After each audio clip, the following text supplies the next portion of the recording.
Hi everybody! So it is the season of the sale. I've done a few videos over the years where I have talked about reasons not to shop sales, how to avoid things, various tactics I use in order to help kind of curb that urge for spending. However, sometimes it is good to take advantage of a sale.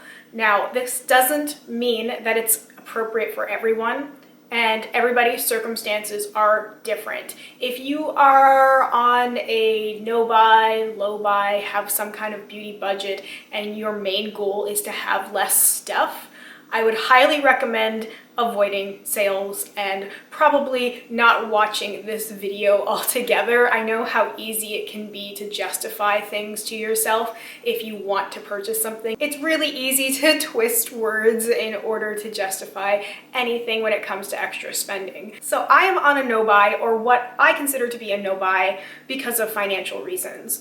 So sales around Black Friday leading up to Christmas tend to be the best sales of the year. Now, I don't think that's grounds to go crazy and buy a whole bunch of stuff you didn't actually want. So this is how I'm dealing with sales and how I'm specifically tackling things this year.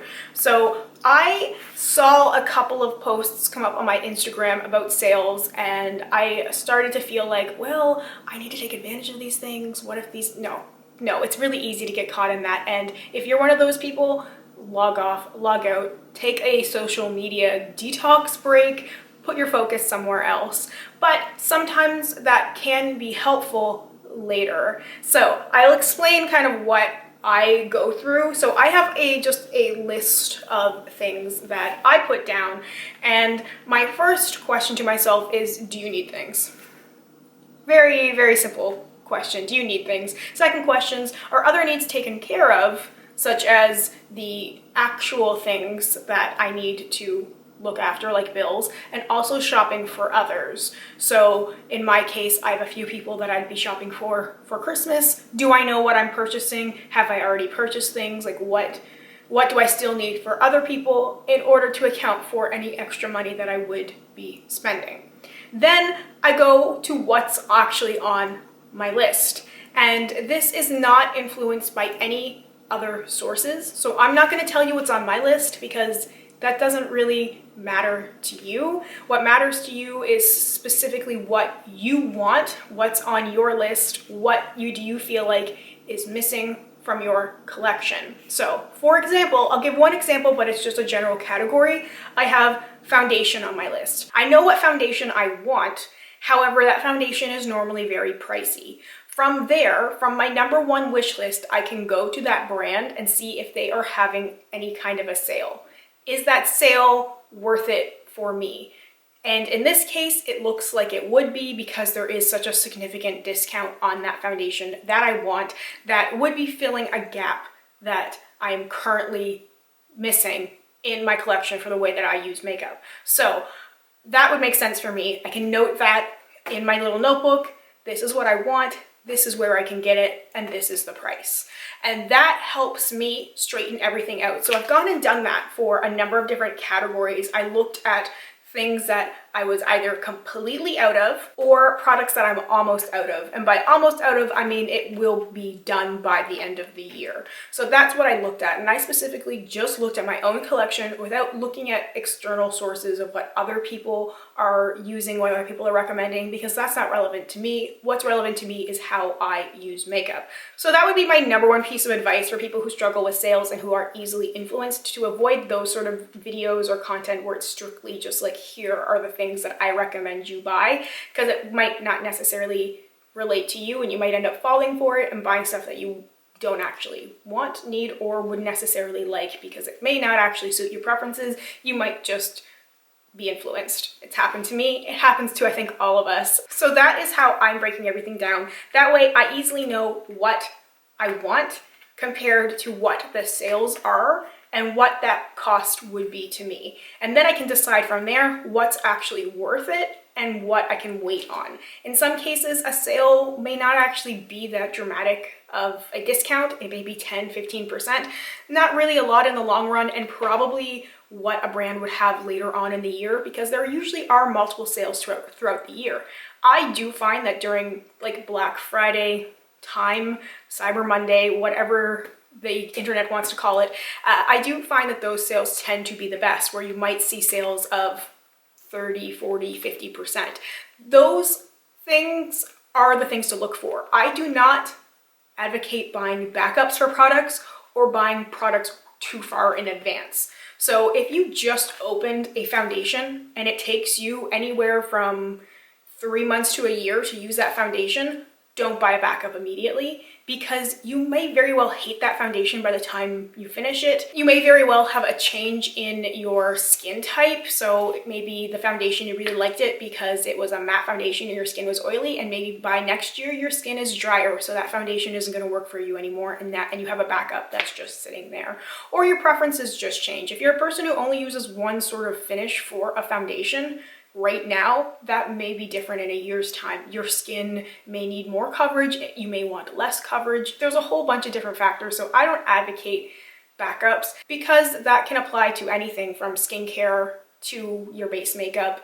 And to buy backups of colored products like blush and eyeshadow, lipstick, isn't really practical because it takes so long to finish those things.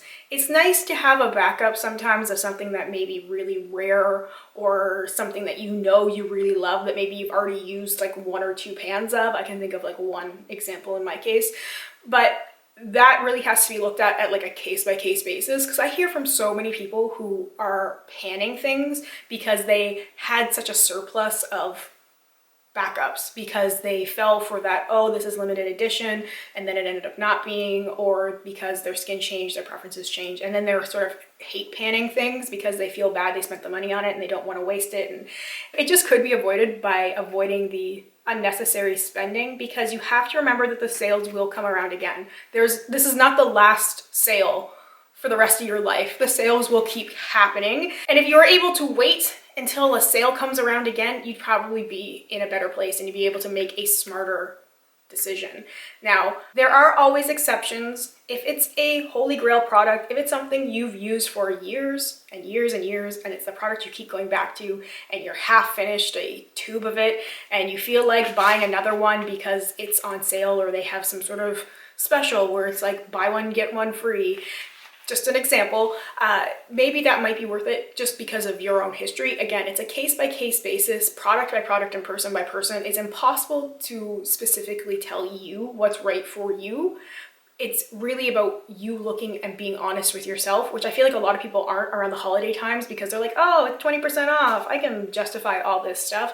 And I hear so many people talk about how disappointed they are. So I just want to stress that as well. It's worth spending the time to look at what you already have and to do your research on products, because it's really easy to fall for things immediately without kind of checking sources, because what works for one person may not work for another, and it's important to be aware of all of those extra factors. So if you're avoiding backups, but you still maybe have a product that you're going to finish in a couple of months, say, and you're pretty certain about it and the sale is good, go for it. I mean, you're always taking a risk if you're buying something in advance, because you never know what the future is going to hold. However, it may be worth it sometimes. So I have a list of products that I might run out of in the next 4 to 5 months. Things that I indicated were like buy as needed. So I'll probably run out of some brow products in the next 4 to 5 months. However, buying one right now doesn't make a lot of sense, because it really would just be sitting there. It'll be worth it to me to save, because there will probably be like a spring sale that comes around the time when I would actually need to purchase these things. Yes, I may end up spending $3 or $4 more than I would if I bought it right now, but that means I'm buying exactly what I need when I need it. And I can always be aware of, hey, I'm running out of this product and it's the 2nd of April, but I know that there's going to be a sale within the next month, so then I can kind of figure out how to deal with it for there. That's what makes sense for me, because I'm cautious of money and what I'm spending my money on, and I don't want to have a jar of dip brow sitting on my counter when I'm still using one, and I know I'm still going to be using it at least for half of 2021. So I can probably wait until maybe even next year's Black Friday sale, depending on how often I use it and what other brow products I end up using. So I just made notes as to what those products are, those categories, where I like to buy them, what the general prices are, and what the sales are. So this is just to kind of keep it straight in my head, and so that I get an idea of actually what those dollar amounts are, especially because it's coming from a number of different places. I just like to have it all straight because that way I can see it really clear. And for me, I like doing the math, so I don't mind having like the little breakdowns for like each location that I'd be purchasing from. So like if it's Sephora, if it's Walmart, if it's a specific brand site, what the cost would be for each, and then tallying it up so that I can see, okay, if I was to buy all of these things, then my total would be $150. And then I know what I'm dealing with, and I can look at it and go, okay, that's really not practical for me. I'm thinking more, I want to spend more, about $100. What can I not buy at this time? That way I'm not surprised by the cost of things, and that way I don't accidentally overspend because, oh, well, it was just $50 here and $50 here and $50 there, and well, I saved $50, but I also spent more than what I realistically could have. So that's why writing all that down helps me. I am old-fashioned and I like just a notebook and a pen, but it's really easy to just take notes on your phone as well. You could easily, if you're browsing, you could easily on sites just copy and paste things or screenshot things and put together like a little album where you can go through things and then figure out whatever works best for you. And then for me, this is just what I like the best because I enjoy actually writing things, and then figuring out where you want to write their numbers down, if you want to put it in a notes app, or if you have a specific place that you track those sort of wish list products. I also have a little tiny list of wants. When I did my products I still want when I do a no buy, my two main categories are blush and eyeshadow, but I was looking through a bunch of things and nothing really speaks to me right now. Like, I would like some multi-chrome shadows, I would like some cream blush. However, I don't really need these things, and as I'm trying to think about like how I would actually use these, would this change anything for me? Would this benefit me in any way? Most of the time it's like, no, I'd have fun using these things, but I have so much stuff already. It was pretty easy to talk myself out of this. Now, I've worked really hard on this, so I know it's not as easy for everyone else to be like, hey, I don't want things, and move on.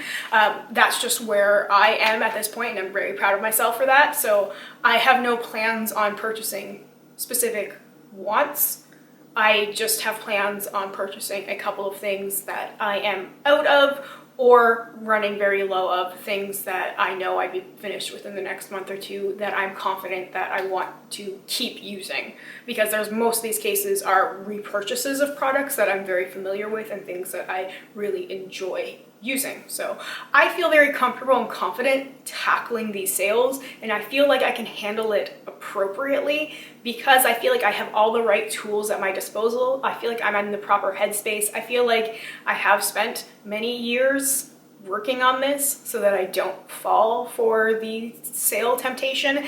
It's very easy to do it, and I know that getting to that final checkout is really the challenge, because the website will kind of encourage you to throw on extra add-ins and recommend things, and it's very easy to be like, well, let's just add this, and I just really want to stick to my list. It's very much like grocery shopping. I don't know if anybody else does this, but I always have to go in with a list, and I try my hardest to stick to that specific list, because it's really easy to just go off and start picking out random things that, well, this looks appealing, this looks interesting, and it's easy to get carried away, basically. And I just feel like if the thought of a sale or some kind of discount can really trigger something in some people's minds and make it really easy to want to purchase extra things. But like I've said in other sales videos, you're not saving money by spending money, but you can properly balance things by taking advantage of a sale sometimes when it's appropriate to do so. I am not a person who is against sales. I'm just for using sales effectively and appropriately. So anyway, I hope this was helpful, or at the very least interesting. Let me know how you tackle sales. If you have any tips or tricks that you can share with me, I would love to hear them. Thank you so much for watching. I hope you have a wonderful day or night wherever you are, and I hope we get a chance to chat soon. Bye for now.